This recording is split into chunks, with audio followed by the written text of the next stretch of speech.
Hey guys, welcome back to Dirk's Pneumophiles and another video. It's video time! This video is to show you a collection, part of a collection that I recently acquired. I'm not going to go into the whole thing. You've probably heard it a dozen times and are tired of hearing it. So I don't want to beat a dead horse about it. But I just want to say I never intended to get this many kits from this sale. I just wanted one or two to remember my friend, but it kind of got out of control. But let me show you what it was. You'll recognize these right away, I'm sure. This first one you may recognize. It's the Dodge Charger from the movie Bullitt. This was done by my friend, and I always thought this was a cool car. And what I like most about it is he did it the way I would have done it when I was, because we're on par with doing movie builds and car and TV builds. The thing that I always liked to try to do for mine was to make it unique to that movie.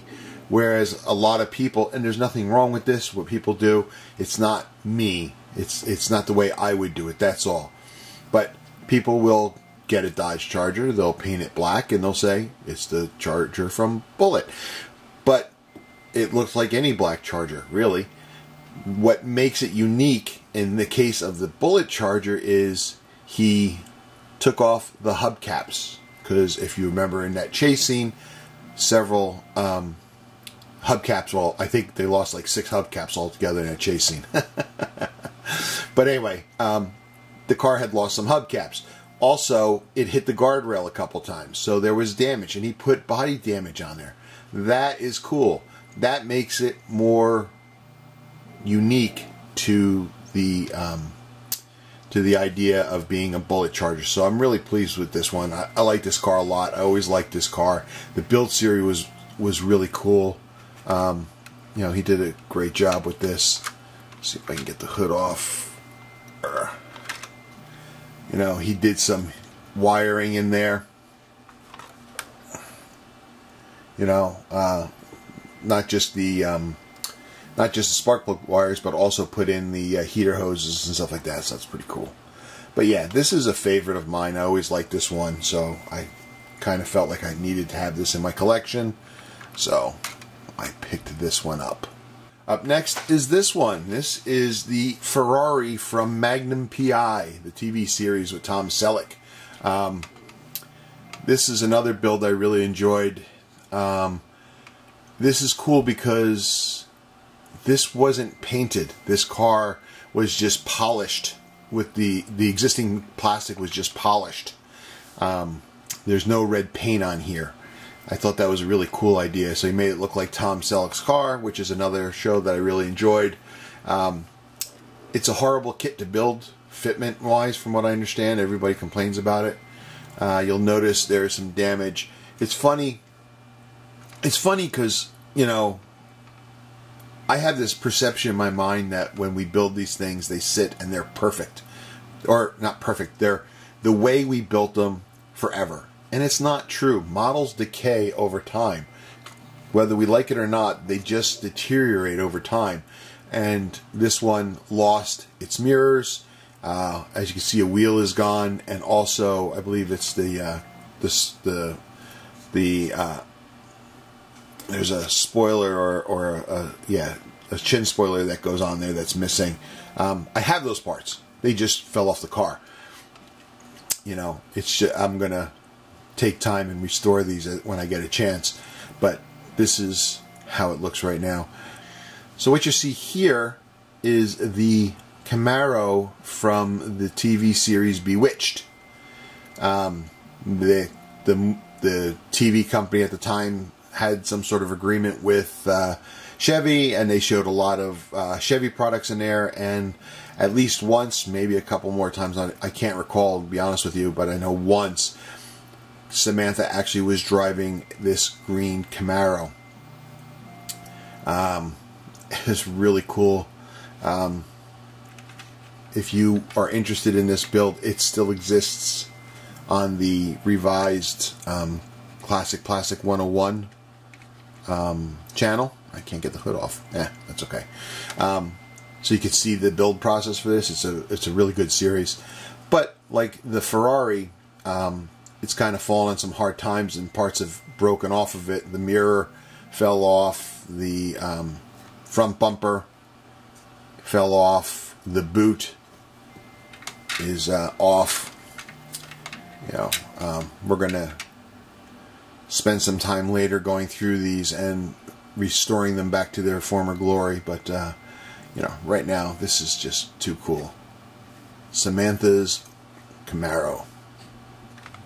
Up next is this one. This is another cool one. This is the Sunbeam Tiger, but it was converted into an Alpine, as seen in the movie Dr. No.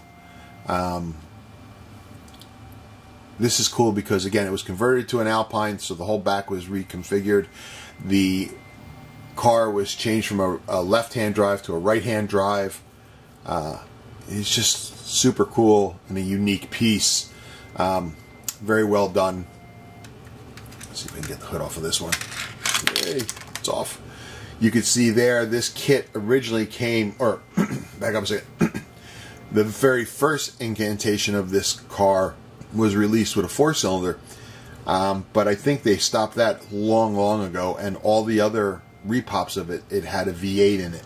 So the modeler went back, found himself a 4-cylinder, put that in it to make it more accurate, and that's pretty cool. It makes it, like I said, a very unique piece because it's got the 4-cylinder in it.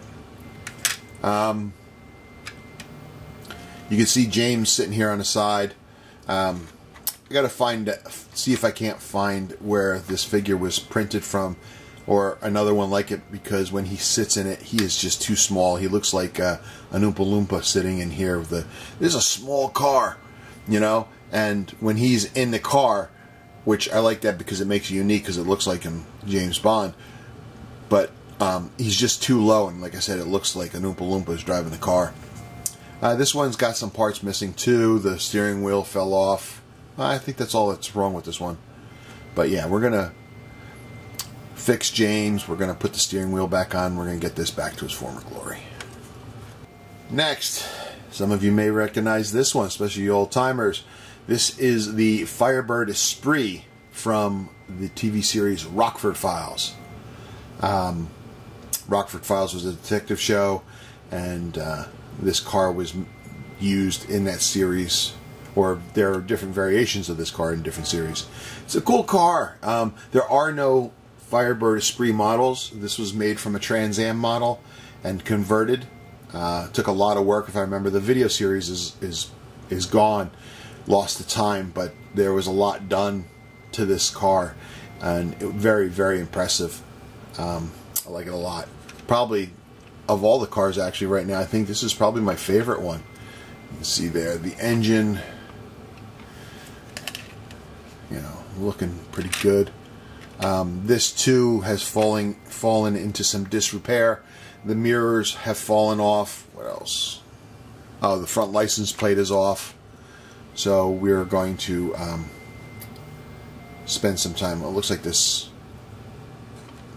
wheel's kind of fungal. It looks a little low. But we're going to spend some time on this and also bring this back to its former glory also. Up next is this one. AC Cobra with a 427 in it. Looks like it's box stock. It's got the flame decals from that kit. Yeah.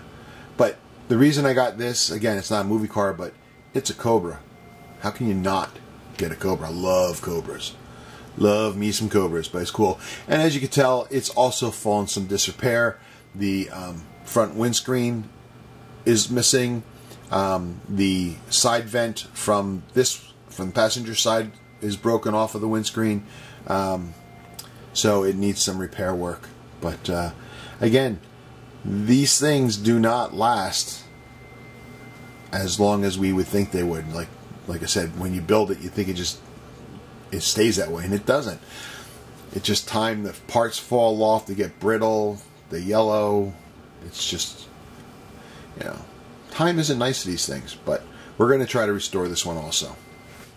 This is another movie car. The video series for this one is also gone, but this is from one of my favorite shows growing up. This is from the TV series The Avengers. This Lotus was driven by Emma Peel. This one held up very well over time, which is kind of strange because this one wasn't in a case where the others were in cases and they still fell apart. But yeah, this is Emma Peel's Lotus. Next is this. This is a 69 Cougar Eliminator. Again, kind of falling on hard times. The front wheels are loose and they're just kind of turning on their own independently of each other. The mirror is gone. The scoop is dislodged. You know, there's the steering wheel is off too. There's a steering wheel in there. Huh. I'm not sure I'm going to get that on. But anyway, the reason I got this is I love Cougars, but I got this one because a friend of mine has a real one-to-one Cougar, and it's a project car, and he recently came to the realization that he's not going to be building the car. It's going to cost too much. He could already buy a car finished for far less money than restoring this other car, so he's going to get rid of the Cougar, which is kind of sad in a way. It's a little piece of history that's going away, but I just thought I'd get this for him as a reminder, as something to look back on. And then up next is this diorama build. This, as you may recognize, is the Interceptor from the TV series UFO. This was a very creative build where he found some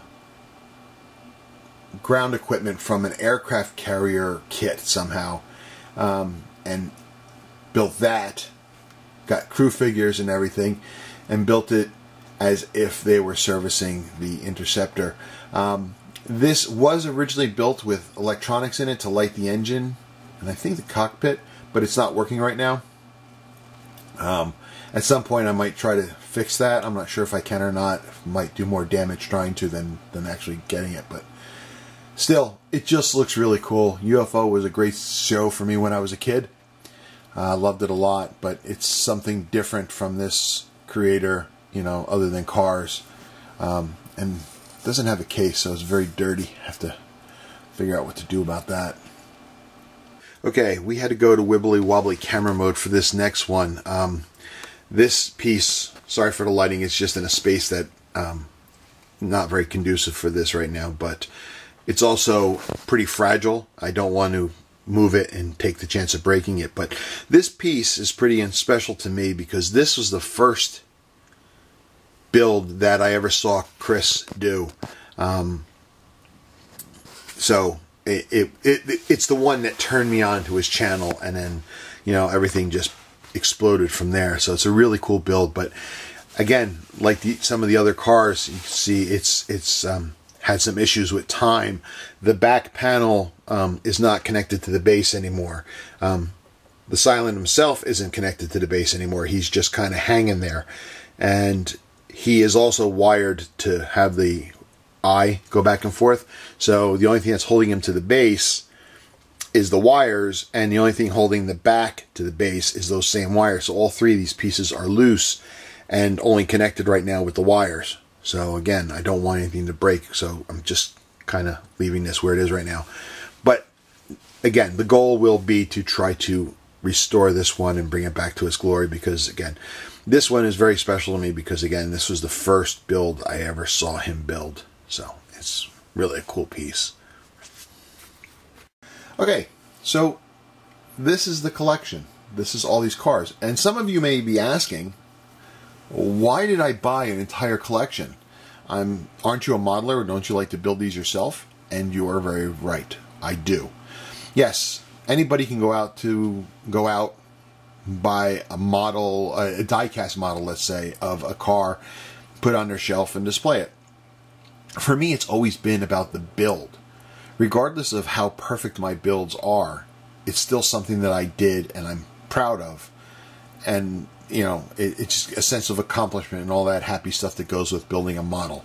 And this buying these pre-built stuff kind of circumvents that. But there's a reason. These belong to a friend. And when my friend passed, I did want something from his collection. I didn't want all of this. I did want something, though. And I wanted this car right here. I like this car a lot. It's just struck a chord when I was building it, and I really, really enjoyed it. So this was on my list of cars that I wanted to get from his collection. The other one I had to have from the collection, I wanted to get from the collection, was the Silent Centurion, because he was also known for his figure building, and I wanted a figure. And that one was special to me because it was the first one I ever saw of his builds. That's what, you know, that was the gateway drug to this whole madness. The rest of these, I had no intention of buying. But when the auction came up, and these were all in it, it was just, I was following it, and it was funny because it was just like Trans Am, blue convertible, green Chevy convertible. I think this was a blue convertible. There was no, these cars were not just built and put away. There was a story behind it. There was a process behind it that the builder created, and he wanted us to know that this was the Rockford file Firebird and all the effort that went into it. And it was kind of lost in that auction, that they were just going away as a Firebird, a convertible, blah, blah, blah, blah. And not for nothing, there was no bids on them. The whole week there was no bids on any of these. And it kind of, it made me sad in a way, that the possibility that these would just end up being discarded in some fashion, you know? Or maybe that somebody, since there was no bidding on it, maybe whoever they ended up with might not know the story behind these cars. I don't know. But it just bugged me that there was no bids on it and that they were going to get lost to time. You know? As silly as that is, it was going to get lost to time. So I decided to bid on them. And I only bid a couple bucks for each one. It was only like, you know, it was just a minimum bid. If somebody outbid me, so be it. Then they got it. That was great. But I just didn't want them to be discarded and forgotten to time. So that's why I ended up bidding on them. And I won them. So now I will restore them. Just putting the parts back on. There's no stripping down of parts, no taking it apart. Just putting it back together the way they are. And they've come with cases, so they're all going to go back in their cases.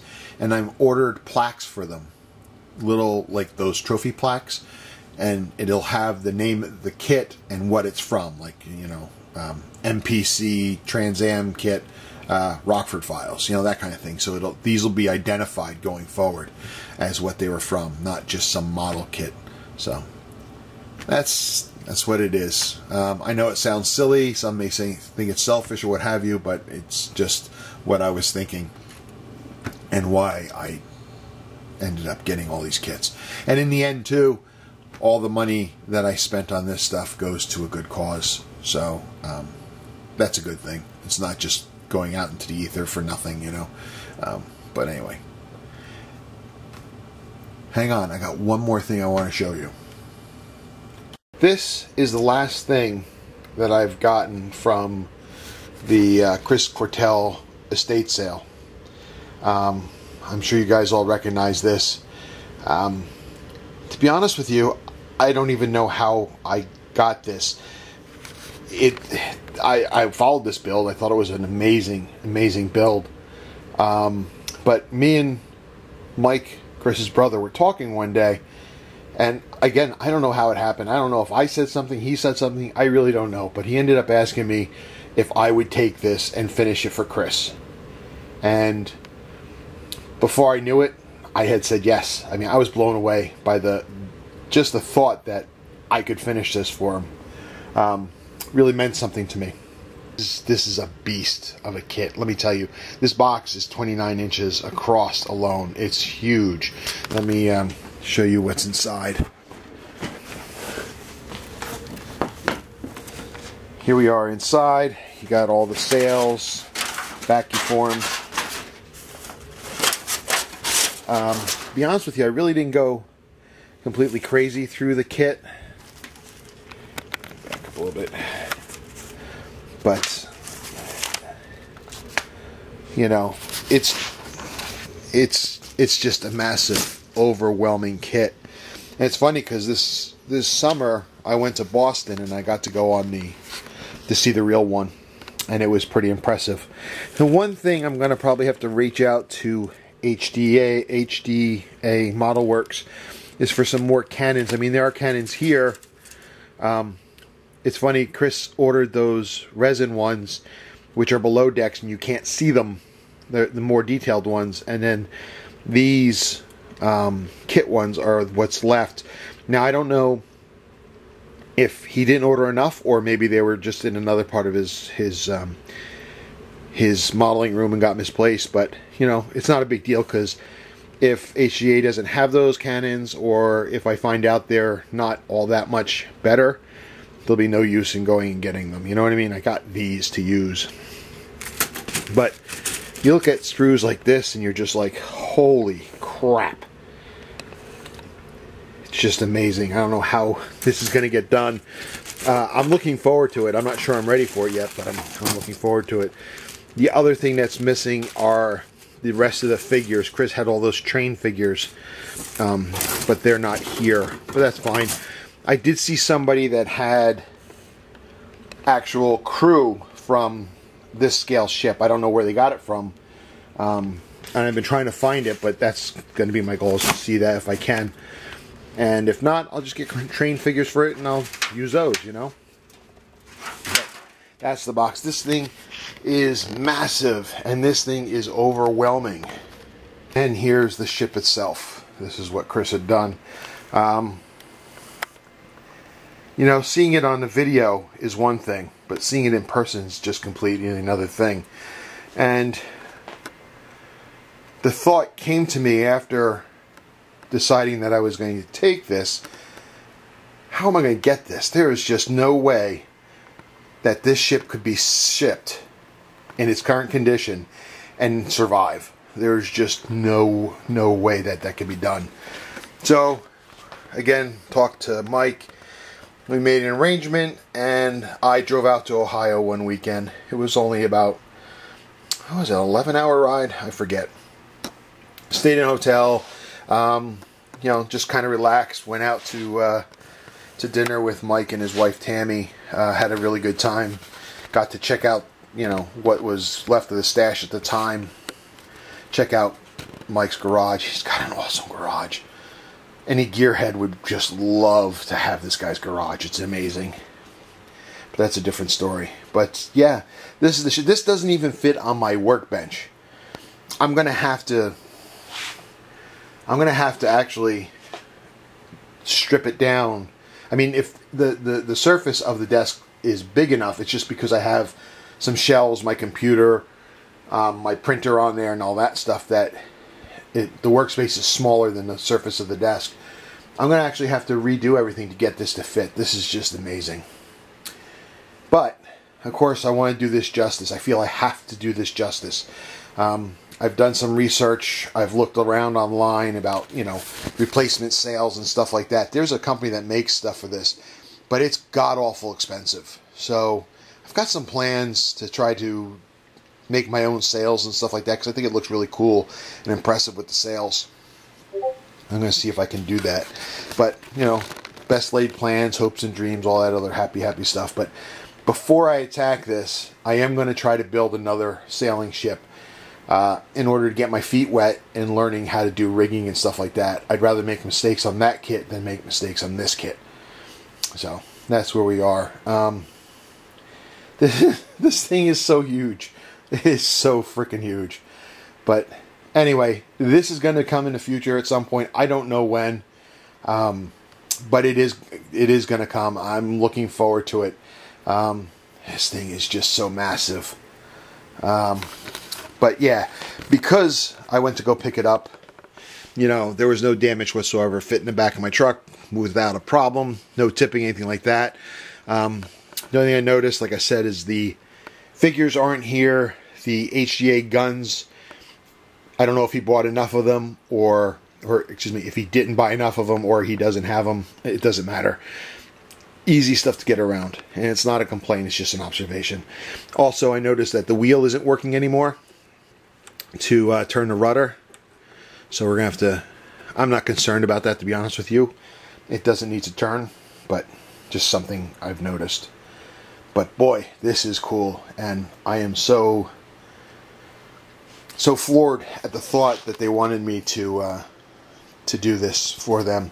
Of course, it could be just they wanted to get out of their garage and they couldn't wait to get rid of it, and I was the only sucker that took it. But I'm going to go with my story instead. I think I'm just honored to have it. But yeah, like I said, I had gone this summer to look at the original.